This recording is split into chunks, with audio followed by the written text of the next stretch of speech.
한화 이글스는 가을 야구와 한국 시리즈 진출을 위해 432억이라는 엄청난 금액을 투자했지만 2024 시즌에도 가을 야구 진출에 실패했습니다.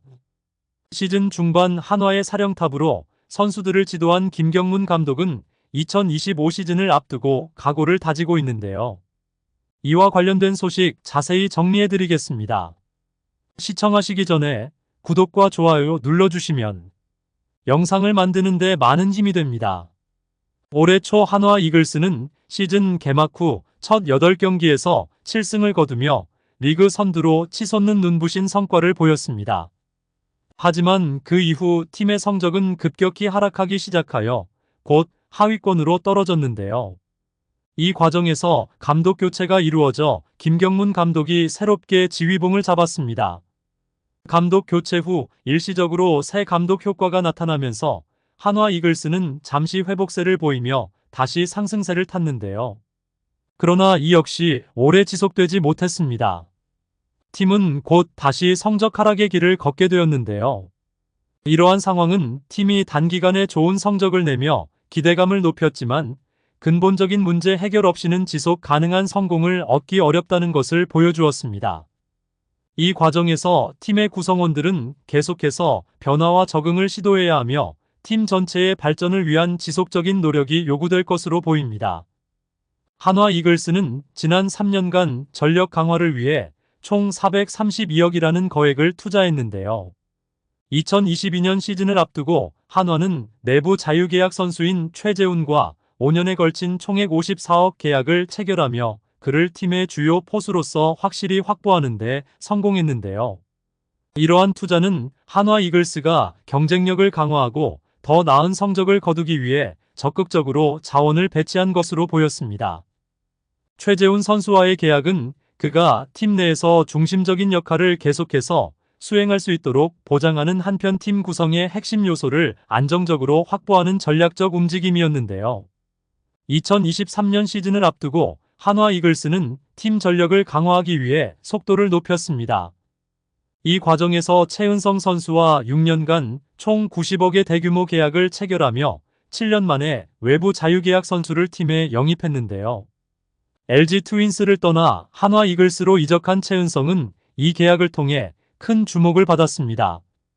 그러나 2024년 시즌의 최은성은 60경기에 출전하면서 타율이 2할 4푼 1리, 장타율은 3할 6푼 6리에 그치는 등 기대에 미치지 못하는 성적을 보였는데요.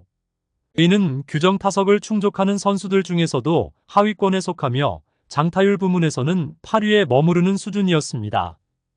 이는 그의 평소 기록에 비해 상당히 낮은 성적으로 올 시즌 팀에 기여하는 바가 크게 감소했는데요. 최은성 선수의 이러한 성적 하락은 그가 가진 잠재력과 기존의 실적을 고려할 때 상당히 아쉬운 결과였습니다. 이는 그가 예년과 같은 수준의 경기력을 발휘하지 못했음을 보여주었는데요. 이러한 성적 부진은 개인적인 문제일 수도 있지만 종종 팀 전략이나 전술, 심리적 요인들과도 관련이 있을 수 있으므로 최은성 선수가 이전에 뛰어난 성적을 다시 보여줄 수 있도록 팀의 전반적인 지원과 관심이 필요해 보입니다. 한편 한화 이글스는 SSG 랜더스로 이적했던 투수 이태양을 4년 동안 총 25억에 다시 영입했는데요. 이태양은 지난 시즌 50경기에 출전해 3승 3패와 2홀드를 기록하며 평균 자책점 3.23을 유지했습니다.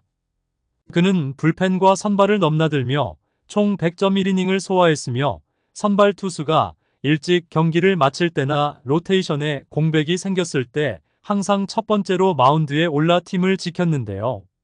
그의 지속적인 노력으로 SSG 시절을 포함하여 3년 연속으로 100이닝 이상을 던졌지만 이로 인해 체력적으로 큰 부담을 느꼈습니다. 그의 경험과 기술은 팀이 필요로 하는 순간마다 큰 힘이 되어 주었지만 잦은 등판과 긴 이닝 수는 그의 체력을 소진시키는 원인이 되기도 했는데요. 2024 시즌 이태양 선수는 시범 경기부터 이석증에 시달려 몸 상태가 좋지 않았습니다. 시즌 개막 후에도 그의 컨디션은 개선되지 않았고 결국 5월 4일 광주에서 열린 기아 타이거즈와의 경기가 마지막 등판이 되었는데요. 그 후 2달이 지난 후 이태양은 오른쪽 팔꿈치에서 골극을 제거하는 수술을 받아야 했습니다.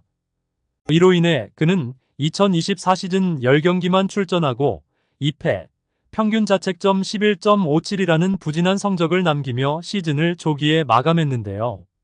그러나 그의 재활 과정은 순조롭게 진행되고 있다고 전해지고 있어 김경문 감독은 이태양이 다음 시즌 개막에 맞추어 복귀하지 못할 경우에도 5월이나 6월쯤에는 다시 마운드에 설 수 있을 것으로 예상하고 있습니다. 또한 오선진 선수와는 총액 4억의 계약을 체결했는데요. 현재는 롯데자이언츠로 이적했습니다. 내부 자유계약 선수 장시환은 3년간 총 9억 3천만 원의 팀에 남기로 결정했습니다. 2022년과 2023년 시즌 동안 점진적으로 팀의 기반을 다져오며 올 시즌을 앞두고 리빌딩 과정의 종료를 선언하며 마무리될 것으로 보였습니다. 하지만 3할 타자 안치홍과는 타선 강화를 목적으로 총액 72억의 계약을 맺었는데요. 내부 FA인 장민재와는 총액 8억에 재계약했습니다. 이러한 계약들은 한화 이글스가 리빌딩 기간을 끝내고 팀 성능을 한 단계 업그레이드하기 위해 마지막 필요한 부분들을 채우고자 하는 전략의 일환으로 보였는데요. 각 계약은 팀의 경쟁력을 강화하고 안정적인 미래를 구축하는 데 중요한 역할을 할 것으로 기대되었습니다. 특히 안치홍 선수와의 계약은 타선에 중요한 힘을 추가하며 장시환과 장민재의 계약은 팀 내에서 안정적인 역할을 계속해서 수행할 것으로 보였는데요. 이로써 한화 이글스는 새로운 시즌에 강력한 도전자로 거듭날 준비를 마친 것으로 보였습니다. 마지막으로 모든 이들의 관심을 집중시킨 류현진 선수의 복귀는 한화 이글스에 큰 활기를 불어넣었는데요. 메이저리그에서의 경력을 마감한 류현진은 8년 동안 총 170억 계약을 통해 팀에 합류했습니다. 지난 3년간 한화 이글스는 류현진을 비롯해 자유계약 선수에게 총 432억의 계약금을 지급하며 강력한 투자를 지속해왔는데요. 하지만 올 시즌 한화 이글스는 8위라는 저조한 성적으로 시즌을 마감했습니다. 하지만 6년 연속 가을 야구 진출에 실패하며 팬들과 구단에 큰 실망을 안겼는데요. 신구장에서 강한 성적 향상에 대한 열망을 가지고 있는 한화 이글스는 성공적인 외국인 선수 영입 전략이 필요해 보입니다.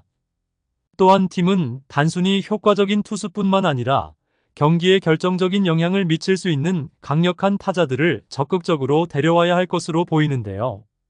2025 시즌에는 FA 선수들의 효과를 맛보며 좋은 성적을 거둘 수 있을까요?